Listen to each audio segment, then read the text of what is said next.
एक जगह पर एक बिल्डिंग के निर्माण का कार्य चल रहा था। तभी उस जगह से एक व्यक्ति बाहर निकलता है और वहीं पर एक महिला गन्ने का जूस बेच रही थी, तो उससे जाकर कहता है कि आप अंदर चलो, हमारे साहब ने सभी वर्करों को जूस पिलाने के लिए कहा है, तो अपने ठेले को अंदर ही ले जाओ और वहीं पर जाकर सभी को जूस पिला दो। इसके बाद वह महिला जो गन्ने का जूस बेच रही थी वह अपने ठेले को लेकर उस जगह पर पहुंच जाती है और सभी वर्करों को जूस पिलाने लगती है। जैसे ही वह महिला उस मालिक को जूस देने के लिए जाती है और मालिक उसको पलट कर देखता है तो एकदम से हैरान हो जाता है और एकदम से अपने मैनेजर पर चिल्लाने लगता है। कहता है कि इस महिला को यहाँ से फौरन बाहर निकालो, ये बिल्कुल भी मेरे सामने खड़ी होने के लायक नहीं है। अब इस बात को सुनकर मैनेजर बड़ा ही हैरान है और वहाँ पर जितने भी वर्कर काम कर रहे थे वह सभी भी इस बात को देखकर हैरान है कि इस जूस बेचने वाली महिला ने इनके साथ ऐसा क्या कर दिया जो यह इतने नाराज हो गए हैं, क्योंकि वह मालिक आज तक कभी भी इतना गर्म नहीं हुआ था जो स्वरूप आज उन लोगों ने उसका देखा था। क्या कारण था जो वह मालिक इतनी गरीब महिला पर इतनी जोर से चिल्ला पड़ता है और उसे वहां से बाहर भेज देता है। पूरी कहानी की सच्चाई जानने के लिए वीडियो को अंत तक जरूर देखें। लेकिन दोस्तों, वीडियो में आगे बढ़ने से पहले वही आप लोग से छोटा सा रिक्वेस्ट है कि अगर आप लोग हमारे चैनल पर पहली बार हैं तो चैनल को सब्सक्राइब कर लीजिए और वीडियो को एक लाइक कर दीजिए, ताकि जो मेरा हौसला है वह और भी ज़्यादा बढ़ता रहे और भी ज़्यादा इंटरेस्टिंग कहानियाँ ऐसे ही रोज रोज मैं आप लोगों को हमेशा सुनाता रहूं। दोस्तों, कोलकाता के पास ही में एक गांव होता है, जिस गांव के अंदर एक लड़का होता है जिसका नाम है रोहित। रोहित के घर में उसके 3 भाई और हैं और वह परिवार का सबसे छोटा लड़का है। बड़े भाइयों की शादी हो गई है और छोटा भाई एक कॉलेज में पढ़ा करता है। कॉलेज के अंदर ही एक प्रीति नाम की लड़की पढ़ती है, जिस लड़की से उसकी आंखें मिल जाती हैं और उसको उससे प्यार हो जाता है। प्यार होने के बाद दोनों यह बातें अपने अपने परिवार वालों को बताते हैं, तो दोनों के परिवार वाले उन दोनों की शादी करा देते हैं और इस तरह से उन दोनों की एक लव मैरिज अरेंज मैरिज में तब्दील हो जाती है और दोनों की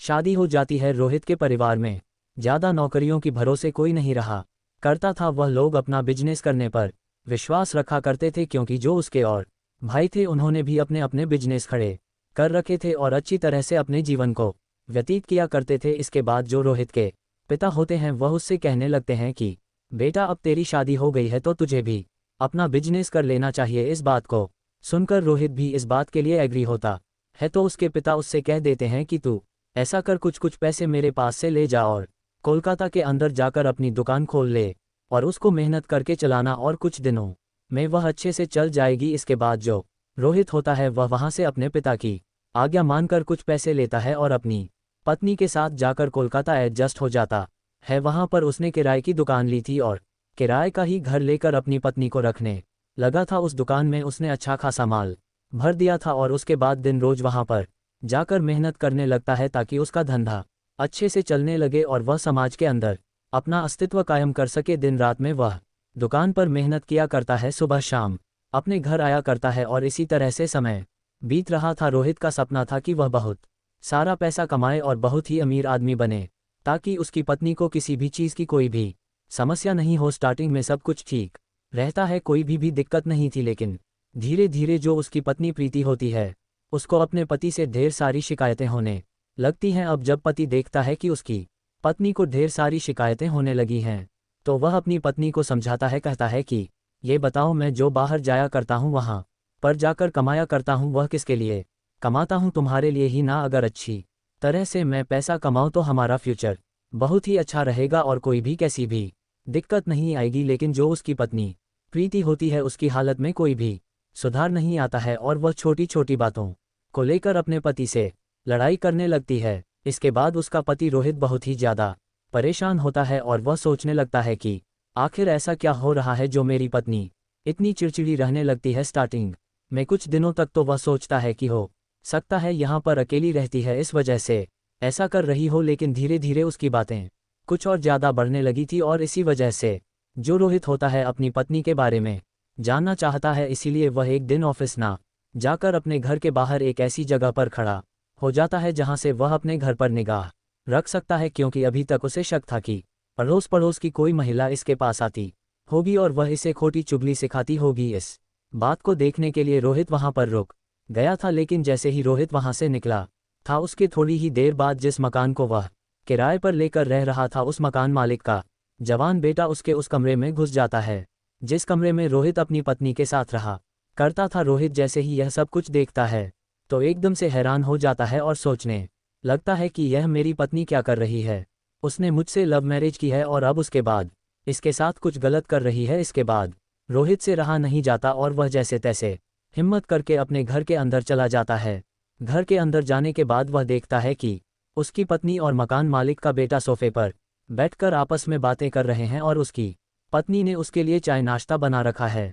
जैसे ही वह रोहित को देखती है तो एकदम से पहले तो डरती है लेकिन फिर उससे कहने लगती है कि देखो यह मकान मालिक का बेटा है और मेरा एक अच्छा दोस्त है। इस बात को सुनकर रोहित को महसूस तो सब कुछ हो गया था लेकिन वह उससे कुछ कह नहीं पाता है और कहता है कि ठीक है तो मैं चलता हूँ काम के लिए। मैं दरअसल एक कागज़ भूल गया था, उसको लेने के लिए ही आया था। रोहित थोड़ी देर के लिए कमरे में जाता है और कमरे में जाने के बाद वहाँ से एक वैसा ही कागज़ लेकर निकल जाता है और अपनी दुकान पर चला जाता है। इसके बाद जैसे ही शाम होती है, शाम के समय रोहित वापस आता है और अपनी पत्नी को समझाने लगता है। कहता है कि देखो जो कुछ भी तुम कर रही हो वह ठीक नहीं है। उसके सामने तो मैंने तुम्हें इसलिए नहीं डांटा क्योंकि अच्छी बात नहीं थी, लेकिन अगर ऐसा ही चलता रहा तो मैं तुम्हारा साथ बिल्कुल भी नहीं दे पाऊंगा। अब इस बात को सुनकर पत्नी एकदम से भड़क जाती है और कहने लगती है कि तुम कहना क्या चाहते हो और तुम तो मेरे कैरेक्टर पर शक कर रहे हो। इसके बाद पति पहले तो पत्नी को समझाने की कोशिश करता है लेकिन जब पत्नी नहीं मानती तो वह कह देता है कि कैरेक्टर पर शक ना करूं तो और क्या करूं। जब ये बताओ कि दिन के समय में तुम्हारे पास मकान मालिक का जवान बेटा आता है तो उसका मतलब क्या होगा। अगर 4 आदमी इस बात को सुनेंगे तो वह भी यही बात कह देंगे कि ऐसा ही कुछ है जो ये लोग एक दूसरे के साथ ऐसे बातें कर रहे हैं। अब जैसे ही पति ने ये बात कही थी तो पत्नी एकदम से अपना सामान पैक करने लगती है और कहती है कि ठीक है, अगर ऐसी बात है तो मैं अपने मायके चली जाती हूँ, वहीं पर रहूंगी, कोई भी कैसी भी दिक्कत नहीं है, तुम अपनी जिंदगी को आराम से व्यतीत करना। ऐसा कहकर पत्नी वहां से जाने लगती है और पति इन सभी बातों को देखकर बहुत ज़्यादा परेशान हो गया था तो वह भी अपनी पत्नी को धमकाते हुए भेज देता है और कहता है कि चले जाओ यहाँ से, मुझे भी तुम्हारे साथ नहीं रहना। इसके बाद पत्नी रूठकर मायके चली जाती है और पति वहाँ पर परेशान सा रहने लगता है। कुछ दिनों बाद पति सोचने लगता है कि कहीं मुझसे कोई गलती तो नहीं हो गई जो मैं ये सब कुछ सोच रहा था। उसके बाद एक दिन वह उसे बिना बताए सीधा उसके मायके पहुंच जाता है उसको लेने के लिए, लेकिन जैसे ही वह वहां पर जाकर देखता है तो मकान मालिक का बेटा वहां पर भी बैठा हुआ था और जैसे ही वह मकान मालिक के बेटे को देखता है तो उल्टे पैर वहां से वापस निकल आता है। पत्नी भी उसे घर के अंदर आता हुआ देख लेती है और उसको रोकने की कोशिश करती है लेकिन वह उसकी एक बात नहीं सुनता और वहां से उल्टे पैर चला जाता है। अब इस बार जब उसने मकान मालिक के बेटे को उस घर के अंदर देखा था जहां पर उसकी पत्नी रहा करती थी तो वह एकदम से बौखला जाता है और बहुत कुछ गलत चीजें अपनी पत्नी के बारे में सोचने लगता है। वह सोच लेता है कि मेरी पत्नी सच में ही गलत है, अगर यह सही होती तो ये यहाँ पर क्या करता। इसी बात को सोचकर जो पति होता है वह अब अपनी पत्नी को तलाक देने का फैसला कर लेता है और उसके बाद कोर्ट में तलाक का केस दायर करवा देता है। इसके बाद जो उसकी पत्नी होती है वह भी तलाक देने के लिए एग्री हो जाती है और 4 आदमियों को इकट्ठा करके उन दोनों को एक दूसरे से अलग कर दिया जाता है। पंचायती रूप में फैसला किया गया था और फैसले में तय किया गया था कि जो रोहित है वह प्रीति को अलग होने के लिए लगभग ₹1 लाख देगा ताकि उसकी जिंदगी आसानी से व्यतीत हो सके और वह अपनी जिंदगी में आगे कुछ कर सके। इसके बाद रोहित अपने हिस्से की सारी प्रॉपर्टी बेचकर अपनी पत्नी को दे देता है और उससे अलग हो जाता है। इसके बाद रोहित अकेला रहने लगता है और उसकी पत्नी उन पैसों को लेकर अलग रहने लगती है। धीरे धीरे समय बीतता है और समय के साथ साथ जो रोहित होता है वह दिन रात एक करके मेहनत करता है। पहले वह मेहनत करता है दूसरे की दुकानों पर, जब उसके पास थोड़े से पैसे हो जाते हैं तो उन पैसों को लगाकर एक छोटा सा रोजगार स्टार्ट करता है। उस रोजगार में मेहनत करने के बाद रोहित थोड़े से पैसे कमा लेता है और उन पैसों को एक और बड़े रोजगार में लगा देता है और इसी तरह से लगभग 10 साल में जो रोहित होता है एक बहुत बड़ा व्यापारी बन जाता है और उसके बड़े बड़े शॉपिंग मॉल अलग अलग शहरों में वह खोल देता है। वह सूरत चला गया था और सूरत में जाकर उसने ये सारी तरक्की हासिल की थी। अब जब रोहित ने अच्छा खासा पैसा कमा लिया था तो उसकी नज़र आती है अपने शहर कोलकाता पर और वह सोचने लगता है कि कोलकाता के अंदर भी एक शॉपिंग मॉल बनवा ही देना चाहिए, क्योंकि आखिरकार वह हमारी सिटी है तो वहाँ पर भी एक शॉपिंग मॉल मेरा होना चाहिए। इसी बात को सोचकर वह वहाँ पर एक अच्छी सी ज़मीन देखता है जिस पर वह शॉपिंग मॉल बना सकता है और उस जमीन पर निर्माण का काम चलवा देता है। इसके बाद एक दिन वह सोचता कि क्यों ना एक बार जांच कर ली जाए कि किस तरह का काम हो रहा है, तो उसी समय वह अपने मैनेजर को अपने साथ लेता है और एक बड़ी सी गाड़ी में बैठकर उस बिल्डिंग पर पहुंच जाता है जहां पर उसका काम चल रहा था। वहां जाने के बाद वह इधर उधर निरीक्षण करता है। दोपहरी का समय था और दोपहरी के समय में जब मजदूरों को वह काम करते हुए देखता है तो उसे बहुत सारी वह बातें याद आती हैं जब उसने कभी इसी तरह से मेहनत करके कुछ पैसे जुटाए थे जिनसे उसने धंधे की शुरुआत की थी। तो उस वजह से वह उन मजदूरों की हालत को देखकर थोड़ा सा भावुक हो जाता है और अपने मैनेजर से कह देता है कि मैनेजर बाहर जाकर कोई जूस वाला देख कर लाओ और इन सभी को जूस पिलाओ। मैनेजर अपने मालिक की आज्ञा का पालन करता है और वहां से बाहर की तरफ निकलता है। तो बाहर निकलने के थोड़ी ही दूर बाद उसे एक महिला दिखाई देती है जो कि एक ठेले पर गन्ने का जूस बेच रही थी, खुद हाथ से जूस बनाती उस मशीन को चलाकर और उसके बाद जो जूस निकल आता उस जूस को बेचकर कुछ पैसे कमा रही थी। इसके बाद जो मैनेजर होता है उस महिला के पास जाता है और उससे कहता है कि देखो, हमारे साहब आए हुए हैं और यहाँ पर इस बिल्डिंग के अंदर जितने भी वर्कर काम कर रहे हैं उन सभी वर्करों को जूस पिलाना है। तो तुम ऐसा करो, अपना ठेला लेकर वहीं पर आ जाओ और वहीं पर सभी को जूस पिला दो। इसके बाद जो वह महिला होती है वह भी एकदम से खुश हो जाती है क्योंकि यहाँ पर ढेर सारे जूस की उसकी बिक्री हो जाएगी और उस बिक्री को करने के बाद उसे अच्छा खासा मुनाफा हो जाएगा। तो वह अपने ठेले को लेकर उस निर्माण अधीन बिल्डिंग के यहाँ पर आ जाती है और वहाँ पर जूस निकाल कर सभी को जूस पिलाने लगती है। वर्करों को जूस पिलाने के बाद वह एक गिलास में जूस लेती है और वहाँ के मालिक की तरफ बढ़ने लगती है। मालिक जो दूसरी तरफ मुंह करके ठेकेदार से कुछ बात कर रहा था। उसके बाद वह महिला वहाँ पर जाती है और जाते ही उससे कहने लगती है कि साहब ये लो जूस। अब जैसे ही रोहित इस आवाज़ को सुनता है तो यह आवाज़ उसे जानी पहचानी सी लगती है। इसके बाद रोहित पीछे की तरफ मुड़ता है और जैसे ही उस महिला की तरफ देखता है तो एकदम से चिल्लाने लगता है और अपने मैनेजर को धमकाते हुए अपने पास बुलाता है और कहता है कि इसे यहाँ से बाहर निकालो, इसको तुम यहाँ पर क्यों लेकर आए हो। अब जो मजदूर और जो भी व्यक्ति वहाँ पर थे वह सभी रोहित के इस व्यवहार को देखकर बड़े ही हैरान हो जाते हैं क्योंकि आज तक रोहित को इस तरह से उन लोगों ने नहीं देखा। वह कभी भी किसी से कोई गुस्से की बात नहीं किया करता है, बड़े ही प्यार से लोगों से बात किया करता और बहुत ही अच्छा व्यवहार उसका रहा करता था। इधर वह महिला जो जूस बेच रही थी वह रोहित की तरफ देखकर फूट फूट कर रोने लगती है और सहमी सी वहां से वापस जाने लगती है। इसके बाद मैनेजर उसे बाहर निकालने लगता है और उसके पैसे देकर उसे जाने के लिए कह देता है। अब तभी वह महिला अपने आंखों के आंसुओं को पचती है और वहीं पर गेट के बाहर जाकर खड़ी हो जाती है। वहां पर खड़ी होने के बाद मैनेजर उससे कहता है कि आप चले जाओ यहाँ से, मालिक बहुत ही ज़्यादा गर्म है, ना जाने आपको देखकर उसे क्या हो गया है। इसके बाद वह महिला कहने लगती है कि आप ऐसा करना, अपने मालिक से कह देना कि एक बार वह महिला आपसे बात करना चाहती है और उसके बाद मैं यहाँ से चली जाऊंगी। तो मैनेजर कहने लगता है कि आप क्यों बात करना चाहती हो, आप जानती हो क्या मेरे मालिक को। तो वह कह देती है कि हाँ, मैं जानती हूँ, यह मेरे तलाकशुदा पति हैं।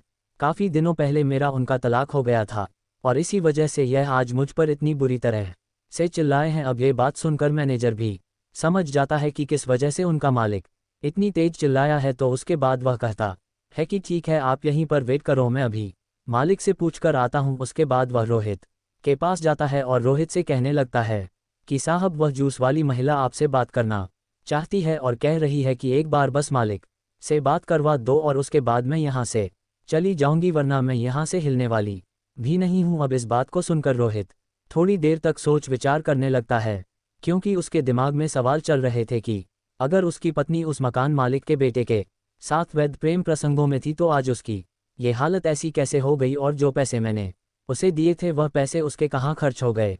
इसके बाद वह मैनेजर से उस महिला को बुलाने के लिए कहता है और एकांत में जाकर उससे बात करने लगता है। दोस्तों, प्रीति जैसे ही अपने पति को देखती है तो उसकी आंखों में आंसू तो आ ही गए थे, लेकिन फिर भी वह उससे उसका हालचाल पूछने लगती है। अब जैसे ही रोहित से उसने उसका हालचाल पूछा था तो वह कहने लगता है कि मैं तो ठीक हूँ, तुम सुनाओ, तुम कैसी हो, तुम्हारी जिंदगी खुश तो है ना।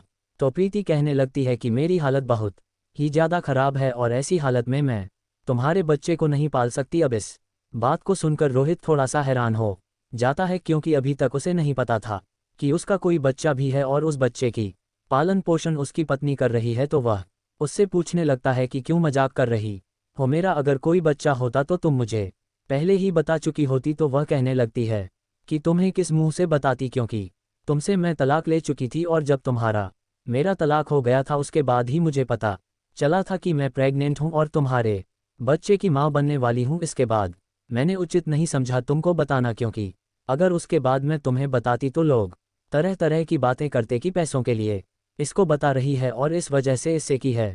और वैसे भी तुमने मुझे मेरे तलाक की रकम देने के लिए ढेर सारे पैसे मुझे दे दिए थे, तो पैसों की मुझे कोई भी दिक्कत नहीं थी।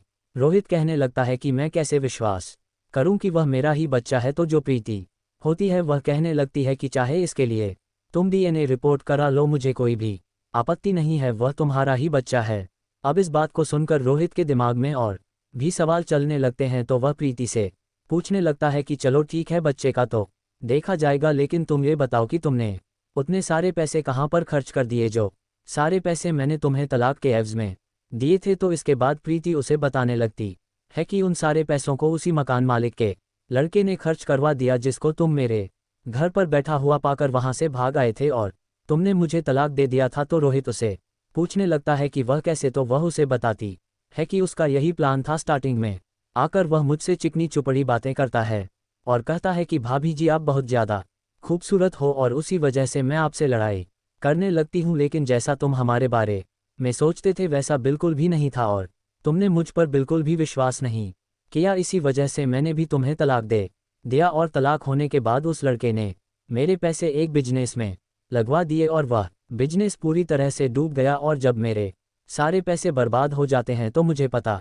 चलता है कि वह मेरा कोई सच्चा दोस्त नहीं है, क्योंकि पैसे खत्म होने के बाद वह मेरा गलत फ़ायदा उठाना चाहता था। इसी वजह से मैंने उसे धमका कर वहाँ से भेज दिया और अब मैं शहर के अंदर किराए का मकान लेकर रहा करती हूँ, वहीं पर अपने बच्चे को रखा करती हूँ और दिन भर गन्ने का जूस बेचकर या ऐसे ही छोटे मोटे काम करके अपने गुजारा कर रही हूँ। इस तरह से हमारे बच्चे की जीवन बहुत ही खराब हो जाएगा, तो तुम उसे अपने पास रख लो और उसे एक अच्छा भविष्य दो। मैं बिल्कुल भी यह नहीं कह रही कि तुम मुझे भी अपने पास रखो, मैं तो जैसे तैसे करके अपना जीवन व्यतीत कर लूंगी, लेकिन अपने बच्चे की तरफ देखो और उसको अपने पास रख लो। अब रोहित जैसे इन बातों को सुनता है तो उसे इन बातों पर विश्वास नहीं होता। उसके बाद वह प्रीति से कहता है कि ठीक है, ऐसा करो, तुम मुझे अपना नंबर दे दो और मैं बाद में तुम्हें इस बात के लिए बता दूंगा। उसके बाद प्रीति अपना फ़ोन नंबर रोहित को दे देती है और वहां से अपने गन्ने के जूस की रेहड़ी को लेकर चली जाती है। प्रीति की हालत देखकर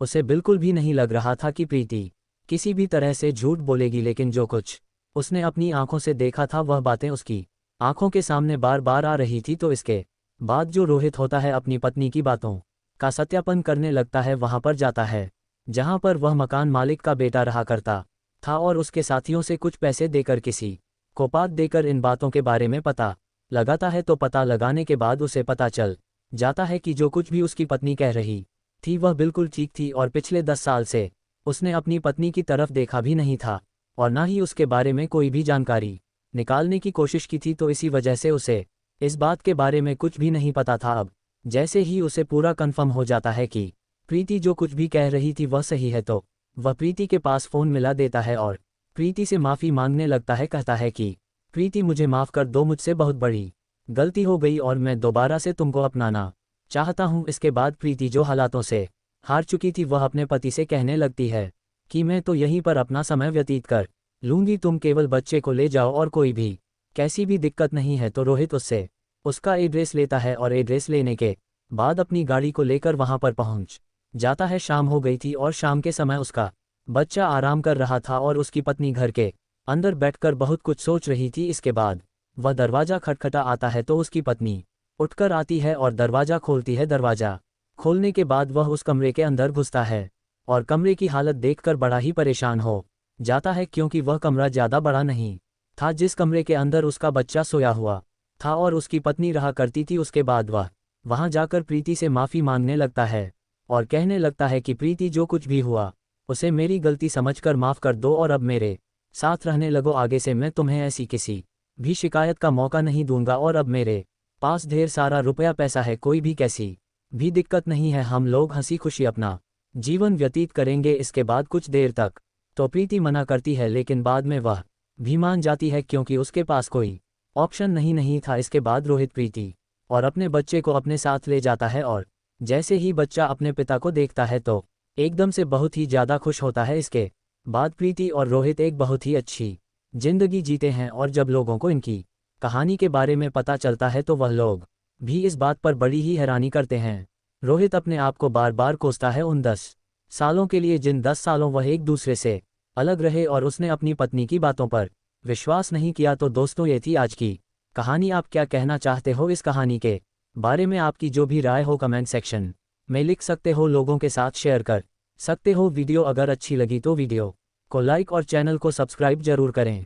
मिलते हैं किसी नेक्स्ट वीडियो में नए टॉपिक के साथ। तब तक के लिए जय हिंद, जय भारत।